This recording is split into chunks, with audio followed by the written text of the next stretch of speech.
High বন্ধুরা, কেমন আছেন? আজকে আসলে আমি একটা ভিন্ন প্রসঙ্গ নিয়ে আপনাদের সামনে উপস্থিত হয়েছি। সেটা হচ্ছে আইএলটিএস প্রসঙ্গ। অর্থাৎ আজকে আমি আপনাদের সাথে কথা বলবো একটু আইএলটিএস নিয়ে। তো খুব গুরুত্বপূর্ণ কিছু বিষয় যেটা আইএলটিএস সম্পর্কে আসলে বলা উচিত বলে আমার কাছে মনে হয়েছে। কারণ আমার কাছে অনেক কোয়েশ্চেন, যখন আমি আইএলটিএস ক্লাস নিই তখন আমাকে অনেক স্টুডেন্ট অনেক কোয়েশ্চেন করে। তো কিছু বেসিক বিষয়, কিছু প্রি বিষয়, অর্থাৎ আইএলটিএস পূর্ববর্তী কিছু বিষয় আসলে আমাদের একটু জানা দরকার। যে জিনিসগুলো না জানলে আসলে আইএলটিএস প্রিপারেশন নিতে যায় হয়তো আমি অনেক কনফিউশনে পড়ে যেতে পারি যে আদৌ আমার দ্বারা কেমন স্কোর করা সম্ভব, আমার লেভেলটা কি, বা আমি আসলে চেষ্টা করে কত দূর যাওয়া সম্ভব। তো ভিডিওর শুরুতেই আমি একটা কোশ্চেন নিয়ে একটু আলোচনা করতে চাচ্ছি, যেটা আমাকে অনেক সময় আমার অনেক স্টুডেন্টরা করে থাকেন, বিশেষ করে যারা একটু বেশি দুর্বল। যেমন একেবারেই খুব বেসিক দুর্বল, ধরেন টেন্সই বুঝে না ভালোভাবে, এই ধরনের কিছু স্টুডেন্ট অনেক সময় আসে আমার কাছে আইএলটিএস কোর্সটা করার জন্য। তো তারা অনেক সময় প্রশ্ন করে যে স্যার, আমরা তো খুবই দুর্বল, আমাদের পক্ষে কি আইএলটিএস 8 পাওয়া সম্ভব কিনা। তো এই বিষয়ে আমি একটু চেষ্টা করবো আজকে বিশদ বর্ণনা করার জন্য। আর আরেকটা বিষয় হচ্ছে যে আপনারা যারা আইএলটিএস প্রিপারেশন নিতে চাচ্ছেন, যাদের আসলে মেইনলি আইএলটিএসটা আপনাদের জন্য প্রয়োজন মনে করছেন আপনারা, তারা আইএলটিএস প্রিপারেশন নেওয়ার জন্য কী কী রিকোয়ারমেন্টগুলো আপনার প্রয়োজন, আপনি কোন লেভেলে আছেন এবং আপনার কীভাবে আগানো উচিত, তার উপর একটা আমি আজকে একটা ওভারভিউ দেওয়ার চেষ্টা করব। তো বন্ধুরা, প্রথমে আমি ওই প্রশ্নের উত্তরে চলে যাই যে আইএলটিএসে আমি নর্মালি ইংরেজিতে খুব দুর্বল, আমার পক্ষে কি আইএলটিএসে 8 পাওয়া সম্ভব কিনা। এই বিষয়ে যদি আমাকে বলতে হয় তাহলে আমি জাস্ট একটা ছোটো এক্সাম্পল দিই। সেটা হচ্ছে যে ধরুন একটা বাচ্চা, সে ক্লাস 1 থেকে খুব ভালো একটা স্কুলে পড়াশোনা করেছে, কিংবা তার ইংরেজি চর্চাটা ফ্যামিলিগতভাবেই খুব ভালো হয়েছে। ফ্যামিলিগতভাবেই তার বাবা মা শিক্ষিত এবং বাবা মা তাকে ইংরেজির ব্যাপারে খুব সবসময় চেষ্টা করেছে তাকে ইংরেজির ব্যাপারে উৎসাহিত করার জন্য, তারা ইংরেজি প্রিপারেশন নিয়েছে। তো সে যখন এসএসসি পরীক্ষা দেয় বা ইন্টারমিডিয়েট পরীক্ষা দিচ্ছে কিংবা অনার্সে পড়তেছে, তখন তার ইংরেজিতে রেজাল্ট খুবই ভালো। তো আলটিমেটলি এই ধরনের একটা স্টুডেন্ট যখন আইএলটিএস প্রিপারেশন নিতে যায় এবং আরেকটা ছাত্র সেম কোনোভাবে শুধু ইংরেজিতে পাশ করে আসতেছে বা ইংরেজিকে প্রচুর ভয় পায়, ইংরেজি পড়তে চায় না, সেই স্টুডেন্টটা যখন আইএলটিএস প্রিপারেশন নিচ্ছে, দুইজনের আইএলটিএস প্রিপারেশনের যে যে ওয়ে, সেটা অবশ্যই একরকম হবে না। দুইজনের রেজাল্টও ভিন্ন হতে পারে এবং দুজন আইএলটিএস প্রিপারেশনের যে সময়টা, সেটাও কিন্তু কম বেশি হতে পারে। তো আসলে মূল ব্যাপারটা হচ্ছে, আগে আপনাকে আইএলটিএস জিনিসটা বুঝতে হবে। আইএলটিএসটা কি আসলে? আইএলটিএসটা হচ্ছে এটা তো একটা অ্যাব্রিভিয়েশন, তাই না? এটার ফুল ডেফিনেশন হচ্ছে international English language testing system. তো টেস্টিং সিস্টেম, এটা একটা পরীক্ষা পদ্ধতি। আপনাকে প্রথমে মাথায় রাখতে হবে যে আইএলটিএস কোনো ইংরেজি স্কিল ডেভেলপ করার কোর্স নয়, এটা আপনাকে মাথায় রাখতে হবে।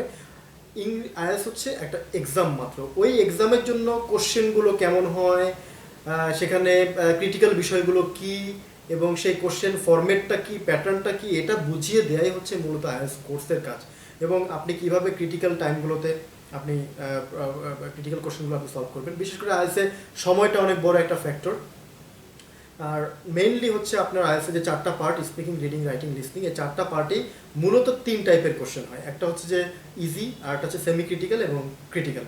তো আপনি কিভাবে সেমি ক্রিটিক্যাল এবং ক্রিটিক্যাল কোশ্চেনগুলোকে হ্যান্ডেল করবেন, কিভাবে অল্প সময়ের ভিতরে সেই জিনিসগুলোকে আপনি ঠিকঠাকভাবে আপনার এক্সামে বানান ভুল না করে বা গ্রামাটিক্যাল মিস্টেক না করে আপনি দিবেন, সেই ব্যাপারগুলো আসলে আইএলটিএস কোর্সে শেখানো হয়। এখন অনেকে ভেবে নেন যে আইএলটিএস হয়তো ইংরেজিতে স্কিল ডেভেলপ করার কোনো কোর্স। আসলে আইএলটিএস ইংরেজিতে স্কিল ডেভেলপ করার কোর্স না। আমি আমার ব্যক্তিগত শিক্ষকতা জীবনের অভিজ্ঞতা থেকে একটা বিষয় বলতে পারি। সেটা হচ্ছে যে আমি এমনও ছাত্র পেয়েছি যারা হচ্ছে আমার কাছে আসছে কোনোভাবে 1 মাসের একটা ক্র্যাশ কোর্স করে আইএলটিএস সম্পর্কে একটা আইডিয়া নিয়ে দু একটা মক টেস্ট দিয়ে আইএলটিএসে বসে গেছে, দেখা গেছে যে 8 বা 8.5 পেয়ে বসে আছে। আবার এমন অনেক ছাত্র পেয়েছি যারা আমার কাছে এসেছে এবং তারাও চেষ্টা করেছে, প্রস্তুতি নিয়েছে, কিন্তু 6 মাস চেষ্টা করার পরও আইএলটিএসের 6 আনাটা তার জন্য খুব টাফ হয়ে গেছে। এটার পেছনের মূল কারণটা কি? আসলে ইংরেজির বেসিকের একটা ব্যাপার আছে। ইংলিশের বেসিকটা যার স্ট্রং, তার জন্য আইএলটিএসের যে কোশ্চেন ফরম্যাট, সেটা প্রিপারেশন নেওয়াটা খুব বেশি টাফ না। কিন্তু আইএলটিএসে ইংরেজির বেসিকটা যার অনেক বেশি দুর্বল, তার জন্য আইএলটিএসের কোশ্চেন ফরম্যাট প্রিপারেশন নিলেও কিন্তু কোনো ধরনের ট্রিক্স বা টিপস তার ক্ষেত্রে অ্যাপ্লিকেবল না। ধরেন আপনি বললেন যে রিডিংয়ের ক্ষেত্রে আপনি ট্রু ফলস নট গিভেনের ক্ষেত্রে আপনি এই রুলসটা ফলো করলেন, এইভাবে আপনি দেখলেন। এখন আপনি কোথা থেকে দেখবেন? আপনি প্যাসেজ থেকে দেখবেন। আপনি সেই প্যাসেজটাই যদি বুঝতে না পারেন, সেই প্যাসেজের ওয়ার্ডগুলো বা প্যাসেজের যে মিনিংটা, এটাই যদি আপনি বুঝতে না পারেন, আপনার যদি ন্যূনতম আইডিয়া না থাকে তার উপরে, আপনি কিভাবে সেই টিপসটা কাজে লাগাবেন? সো এটা আসলে খুব টাফ যে মানে আইএলটিএসের খুব দুর্বল, বেসিক দুর্বলতা থাকলে আপনার পক্ষে আইএলটিএসে একটা ভালো রেজাল্ট করা অল্প সময়ের ভিতরে। তো তাহলে সেক্ষেত্রে সলিউশনটা কি হতে পারে? সলিউশনটা হচ্ছে যে আসলে প্রথমত আপনার যদি বেসিক খুব দুর্বল হয়ে থাকে, আপনি যদি খুবই দুর্বল লেভেলের ছাত্র হন, আপনার যদি ইংরেজির বেসিক জিনিসগুলো গ্রামার, ভার্ব, টেন্স, কিছু ভোকাবুলারি বা ইংরেজি পত্রিকা পড়ার অভ্যাস বা ইংরেজি কোনো কিছু শোনার অভ্যাস, এই অভ্যাসগুলো যদি আপনার ভিতরে যদি গ্রো করে না থাকে, হঠাৎ করে আপনি আইএলস ভর্তি হয়ে আইএলসের বইয়ের ক্যামব্রিজ বই কিনে আপনি এটার প্রিপারেশন নিয়ে 2 থেকে 3 মাসে আপনি এখানে 7 পেয়ে যাবেন, সেটা আসলে মানে অলমোস্ট অসম্ভব। অনেক অনেক বিভিন্ন ইংলিশ ল্যাঙ্গুয়েজ সেন্টারে আমরা অনেক সময় অনেক মানে অ্যাডভার্টাইজমেন্ট দেখি যে আপনাকে 1 মাসে 7 পাইয়ে দিবে, 8 পাইয়ে দিবে। আসলে আপনার যদি বেসিক দুর্বল থাকে, এটা 1 মাস কেন 1 বছরেও আপনার পক্ষে 8 পাওয়া সম্ভব না। কিন্তু হ্যাঁ, একটা জিনিস সম্ভব, সেটা হচ্ছে কি আপনি যদি আপনার যে দুর্বলতাগুলো আছে সেই দুর্বলতাগুলো যদি প্রতিনিয়ত চর্চার মাধ্যমে ধৈর্য ধরে সময় নিয়ে যদি আপনি এগুলোকে যদি আপনি ওভারকাম করেন, তাহলে হয়তো কোশ্চেন ফরম্যাটটা আসলে অনেক টাফ কোনো বিষয় না। কোশ্চেন ফরম্যাটটা প্র্যাকটিস করতে 1 থেকে 1.5 মাস বা 2 মাস সময় আপনার জন্য এনাফ। কিন্তু আপনার যদি ইংরেজির আপনি যদি রিডিং করে বুঝতে না পারেন, আপনি যদি লিসনিং শুনে যদি সেই কথাটাকে ক্যাচ করতে না পারেন এবং তার আন্ডারস্ট্যান্ডিং যদি আপনার ভিতরে না পায়, আপনি যদি নিজের কথাটাকে গুছিয়ে বলতে না পারেন, আপনি যদি মানে সুন্দরভাবে বা নিজের কথাকে মনের কথাকে যদি ইংরেজিতে লিখে এক্সপ্রেস করতে না পারেন, তাহলে আপনার ওই কোশ্চেনের যে টিপসগুলো বা ট্রিক্সগুলো যে দেওয়া হয় বা যে রুলসগুলো অ্যাপ্লাই করা হয়, আদৌ এই রুলসগুলো আপনার ক্ষেত্রে অ্যাপ্লিকেবল না। কারণ হচ্ছে আমরা আইএলসে যে কিওয়ার্ড ধরে যে ব্যাপারগুলো করি, আসলে কিওয়ার্ড ধরে এটা হয়তো 50% বা 60% কোশ্চেনের ক্ষেত্রে এটা অ্যাপ্লিকেবল, কিন্তু অনেক ক্ষেত্রে কিওয়ার্ড ধরে আপনার ক্রিটিক্যাল কোশ্চেনগুলো বা সেমি ক্রিটিক্যাল কোশ্চেনগুলো কিন্তু সলভ করা সম্ভব হয় না। তো সুতরাং আইএলস যারা প্রিপারেশন নিতে ইচ্ছুক তাদের ক্ষেত্রে, বাট যাদের দুর্বলতা আছে, যাদের বেসিক ভালো, তাদের ক্ষেত্রে আসলে খুব একটা গাইড দেওয়ার মতো কিছু নয়। আপনি আইএলস যদি কোনো কোর্সে ভর্তি হতে চান, কোনো ইনস্টিটিউটে আপনি ভর্তি হয়ে যান, আপনি কোর্স শুরু করে দেন এবং আপনি প্রিপারেশন নেন, মন দিয়ে লাগায় কাজ চেষ্টা করেন, প্র্যাকটিস করেন, 2-3 মাসের মধ্যে আপনি পরীক্ষা দিয়ে ভালো একটা রেজাল্ট করতে পারবেন। এটি নিয়ে কোনো সমস্যা নেই। অলমোস্ট সবগুলো প্রতিষ্ঠানই একই টাইপের টিপসগুলো দিয়ে থাকে, এক্সেপশনাল খুব বেশি নেই। শুধুমাত্র প্রতিষ্ঠান টু প্রতিষ্ঠান যেটা ভ্যারি করে সেটা হচ্ছে কি, কেউ হয়তো আপনাকে একটু টেক কেয়ার করতেছে, কেউ হয়তো টেক কেয়ার করছে না।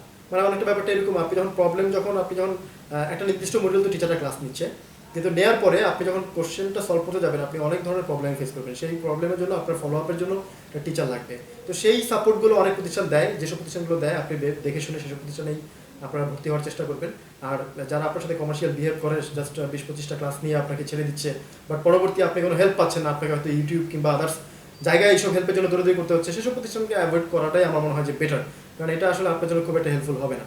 তো আর যারা দুর্বল ছাত্র তাদের ক্ষেত্রে একটাই সাজেশন আমি বলবো, সেটা হচ্ছে কি আপনাকে প্রচুর ধৈর্য ধরতে হবে এবং আপনাকে সময় নিয়ে আসে প্রিপারেশন নিতে হবে যদি আপনার ভালো স্কোর দরকার হয়। এখন দেখেন আপনি বেশি দুর্বল, আপনি যদি 3 মাসের প্রিপারেশন নেন, প্রতিদিন যদি 8-10 ঘন্টা করে যদি আপনি আইএলটিএস প্রিপারেশন নিতে থাকেন, তাহলে হয়তো 5.5 পাবেন। এখন আপনার রিকোয়ার্ড স্কোর যদি 5.5 না থাকে, আমি ধরে নিলাম আর কি 5.5ই পাবেন, এইটুকু না ভালো করতে পারেন, তো ধরলাম আমি 5.5 পাবেন। আর 5.5-এর চেয়ে যদি আপনার রিকোয়ার্ড স্কোর ভালো দরকার, 6.5 দরকার হয়, তাহলে হয়তো 3 মাসে নাও হতে পারে, সেটা 4 মাস লাগতে পারে, সেটা 5 মাস লাগতে পারে। অথবা আপনার যদি 7 বা 8 হয় কিন্তু আপনি খুবই দুর্বল, সেটা 6 মাস 7 মাস লাগতে পারে। আসলে টিপস এবং ট্রিক্স দিয়ে আপনার হয়তো বা 40টা ধরুন রিডিং বা লিসনিংয়ে 40টা কোশ্চেন, এই 40টা কোশ্চেনের ভিতরে হয়তো বা 25টা বা 30টা সলভ করা সর্বোচ্চ সম্ভব হতে পারে। কিন্তু আপনার যদি বেসিক বেশি দুর্বল হয়, বাকি যে 10টা খুবই ক্রিটিক্যাল কোশ্চেন আছে, সেই 10টা ক্রিটিক্যাল কোশ্চেন কিন্তু সলভ করাটা খুব টাফ হয়ে যাবে আপনার জন্য। তো এই কারণে আমি যে বলবো, যারা আপনারা দুর্বল ছাত্র বাট আইএলটিএস প্রিপারেশন নিতে চাচ্ছেন, তারা এখন থেকেই আপনারা চেষ্টা করেন যে ধৈর্য ধরে আপনি ইংরেজির স্কিলটাকে ইমপ্রুভ করার জন্য। এর জন্য আপনারা ইংরেজি নিউজ পেপার পড়তে পারেন, তবে বাংলাদেশি নিউজ পেপার পড়ার ব্যাপারে আমি খুব একটা আপনাকে সাজেশন দিব না। কারণ হচ্ছে গিয়ে আসলে পৃথিবীর যে কোনো দেশের যে কোনো ধরনের আর্টিকেল যখন লেখা হয়, সেই আর্টিকেলটা ইন্টারন্যাশনাল বা ওই দেশের প্রেক্ষাপটে লেখা হয়। এই কারণে আইএলটিএসে আপনি যদি ক্যামব্রিজের বইগুলো ফলো করে থাকেন, দেখবেন যে এখানকার যে প্যাসেজগুলো আছে সেগুলো আসলে ইন্টারন্যাশনাল একটা প্রেক্ষাপটে লেখা। এই কারণে আপনি চেষ্টা করেন যে ইন্টারন্যাশনাল কোনো magazine, news Times, reader digest কিংবা এই জাতীয় কিছু আপনি পড়ার জন্য। আর লিসনিংয়ের ক্ষেত্রে আমি একটা কথা বলবো, এখন অবশ্য আমাদের দেশের ছেলেপেলেরা লিসনিং অনেক ভালো করছে। লিসনিংয়ের ক্ষেত্রে আমি বলবো যে আপনি বেশি বেশি করে ইংলিশ শুনেন, সেটা মিউজিক হতে পারে, মুভি হতে পারে, সেটা হতে পারে বিবিসি নিউজ কিংবা যে কোনো ধরনের ইংলিশ প্রেজেন্টেশন, আপনি এগুলো একটু শোনার চেষ্টা করেন বেশি বেশি করে আপনার স্কিলটাকে ইমপ্রুভ করার জন্য। প্রতিদিন চেষ্টা করেন কিছু সময় অন্তপক্ষে সেলফ টক করার জন্য, নিজে নিজে ইংরেজি বলার জন্য, যেটা আপনার স্পিকিংয়ের ক্ষেত্রে হেল্প করবে, এবং 1 পেজ 2 পেজ করে লেখার জন্য। এগুলো সবগুলো করতে যে আপনার প্রচুর ভুল হবে, সেই ভুলগুলোকে ওভারকাম করা আপনার আস্তে আস্তে কাজ। আপনি চাইলে যে আপনি একদিনে যে ভুল সব সংশোধন করতে পারবেন, বিষয়টা এরকম না। তো সুতরাং আসলে যারা চিন্তা করছেন যে আমার আইএলটিএসে আমি 1 মাসেই 7 পেয়ে যাবো বা 1 মাসে 8 পেয়ে যাবো, এটা আসলে পসিবল না। পসিবল তাদের ক্ষেত্রে যারা অলরেডি ইংরেজির ভিত্তিটা আগে থেকেই স্ট্রং হয়ে আসছেন। আপনি খেয়াল করে দেখবেন যারা 1 মাসে IELTS 7 বা 8 পাচ্ছে, তাদের যদি আপনি IELTS প্রিপারেশন নেওয়ার আগে যদি কোনো বেসিক টেস্ট নেন, দেখবেন যে তারা 6 বা 6.5 পাওয়ার যোগ্য। তো যে ব্যক্তি 6 বা 6.5 পাওয়ার যোগ্য সেই ব্যক্তি 1 মাস 2 মাসের প্রিপারেশন 7 বা 8 পেতেই পারে, এটা খুবই স্বাভাবিক ব্যাপার। কিন্তু আপনি যেখানে 2 বা 3ও পাওয়ার যোগ্য না, সেখানে আপনি 1 মাস 1.5 মাসের প্রিপারেশনে 7 পাবেন, এটা কোয়াইট ইম্পসিবল। এটা হচ্ছে কি আপনি টাকা দিবেন, 1 মাসের প্রিপারেশন নেবেন, এই টাকাটাও জলে ফেলবেন, আবার একটা মাসও জলে যাবে। তো সুতরাং আমার যেটা কথা সেটা হচ্ছে কি আপনি প্রিপারেশন নেওয়ার যদি আপনার চিন্তাভাবনা থাকে, যদি সিরিয়াস হন আইএলটিএসের ব্যাপারে, তাহলে আপনি একটু সময় নিয়ে ধৈর্য ধরে এবং দিনের বেশিরভাগ সময়টা আইএলটিএসের পেছনে দিয়ে আপনি একটু প্রিপারেশন নেওয়ার চেষ্টা করেন। আমার মনে হয় যে অবশ্যই আপনি আইএলটিএস ভালো করবেন। আসলে মূল ব্যাপার হচ্ছে যে আইএলটিএসে একটা স্টুডেন্ট দুর্বল থেকে 8 পাবে, আর একটা হচ্ছে কি সবল থেকে 8 পাবে। যার ইংরেজি ভালো সে 8 পেতে হয়তো 1 মাস 2 মাস সময় লাগবে, যার ইংরেজি হয়তো দুর্বল বেশি সে 8 পেতে হয়তো বা 6 মাস 7 মাস 8 মাস ইভেন 1 বছরের সময় লাগতে পারে। বিষয়টা সময়ের সাথে সম্পর্কিত, নট বিষয়টা আপনার দুর্বলতার সাথে সম্পর্কিত। সুতরাং আপনি কত পেতে চান এটা আসলে আপনার বেসিকের উপরে বেস করে কত সময় লাগতে পারে তার উপরে নির্ভর করবে। সুতরাং আমি যারা দুর্বল ছাত্র তাদের উদ্দেশ্যে বিশেষ করে বলছি, তারা মোটেও অধৈর্য হবেন না, চেষ্টা করে যান, ইনশাল্লাহ আপনি অবশ্যই আইএলটিএসে একটা ভালো স্কোর তুলতে পারবেন। শুধু ধৈর্য ধরে আপনার টিচারের গাইডগুলোকে ফলো করেন, ইউটিউবে ভিডিওগুলো দেখেন, আমাদের চ্যানেলে অনেক ভিডিও আছে, সেগুলোও দেখতে পারেন, সেগুলো আপনাদের জন্য হেল্পফুল হবে। এছাড়া অন্যান্য চ্যানেলেও যেসব ভিডিওগুলো আছে সবারটাই দেখেন, আপনার জন্য সবারটাই কাজে লাগতে পারে। ইংরেজি, বাংলা, হিন্দি যত ভিডিও আছে সবগুলোই দেখেন। কোন ট্রিপস আপনার ক্ষেত্রে কাজে লেগে যায়, কোন ট্রিক্স আপনার ক্ষেত্রে কাজে লেগে যায়, এটা বলা খুব মুশকিল। এই ভিডিওগুলো দেখেন, আপনার জন্য হেল্পফুল হবে। যদি কোথাও ল্যাঙ্গুয়েজ ট্রেনিং নেওয়া দরকার হয় আপনি অবশ্যই নেন। ল্যাঙ্গুয়েজ কোচিং করলে একটা সুবিধা হচ্ছে এটাই যে আপনি সরাসরি কোশ্চেন আনসারের মাধ্যমে আপনি প্রবলেমগুলোকে সলভ করতে পারছেন। এই কারণে আমি বলবো যে আপনি অবশ্যই কোথাও না কোথাও আইএলটিএস প্রিপারেশনের জন্য কোনো কোর্সে ভর্তি হয়ে যান, এটা আপনার জন্য হেল্পফুল হবে। এরপর আপনি সময় নিয়ে নিজে প্রিপারেশন নিতে থাকেন, আমার মনে হয় যে আপনি আইএলটিএস একটা ভালো স্কোর তুলতে পারবেন। তো বন্ধুরা, আমি চেষ্টা করেছি যে আপনাদের যে কমন সমস্যা যে আমি কি আদৌ আইএলটিএস ভালো স্কোর তুলতে পারবো কিনা, হ্যাঁ অবশ্যই আপনি পারবেন, তবে ধৈর্য আর সময়কে আগে ভালোবাসতে হবে, আগে সঙ্গী করতে হবে। যদি ধৈর্য আর সময়কে পারেন এবং মনোযোগ দিয়ে যদি আইএলটিএস প্রিপারেশন নিয়ে যেতে পারেন, একটা সময় যে অবশ্যই আপনি আপনার রেজাল্ট পাবেন, আপনি রেজাল্ট পেতে বাধ্য। তো বন্ধুরা, আমার মনে হয় যে আমার এই সাজেশনগুলো আপনার কাজে লাগতে পারে। তো যারা আইএলটিএস প্রিপারেশন নেবেন তাদের জন্য অবশ্যই আপনাদের জন্য বেস্ট অফ লাক। আপনারা চেষ্টা করেন ভালোভাবে আইএলটিএস করার জন্য। আমার বেস্ট উইশ আপনাদের জন্য থাকবে। So thank you very much.